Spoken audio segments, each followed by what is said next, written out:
এই হচ্ছে রাস্তা, মেন রাস্তা দিয়ে চলে গেছে প্রজেক্টের ভিতরে।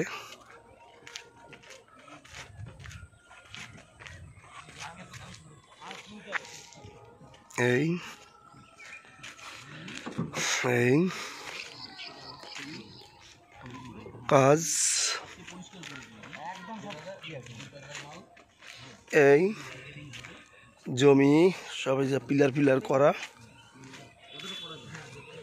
পিলার পিলার করা, ওইদিকে চলে গেছে, ওইদিকে সব পিলার পিলার করা, লাইট পোস্ট ও কারেন্ট সব চলে আসছে। এই এই এইদিকে এই জলের লাইন সব ক্লিয়ার, রাস্তায় এই টোটাল সব। আর এই বাইক লেনগুলো হচ্ছে 16 ফিটে, main road 20 feet, bike lane 16 fit.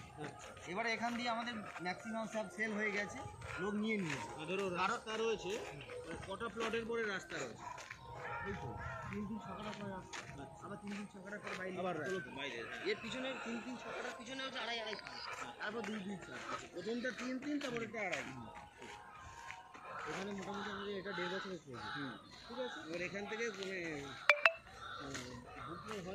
হয়ে গেছে কোন থেকে হয়ে গেছে, যেগুলো পিলার দেওয়া সব হয়ে গেছে। আচ্ছা আচ্ছা, এগুলো ফাঁকা আছে ম্যাক্সিমাম, আমাদের অনেক প্লট 3-4টে প্লট ফাঁকা আছে সামনাসামনি। আচ্ছা ঠিক আছে, এবারে আপনি দেখতে পারেন এগুলো। ঠিক আছে, এই সামনেও আছে এরকম। আচ্ছা এবার বলো সোজাও এর এন্ট্রান্স এইটা, এছাড়া এই রাস্তার কোন দিকে গিয়ে মিলছে? এই রাস্তা মিলছে ওই পাম ভিলেজ গেট থেকে ঢুকলো, ওই পাম ভিলেজ একটা সামনে রাস্তা, মন্দিরের পাশ দিয়ে পাম ভিলেজ, এই রোডটা কমপ্লিট হয়ে গিয়ে পাম ভিলেজ থেকে আবার ধরে এদিক থেকে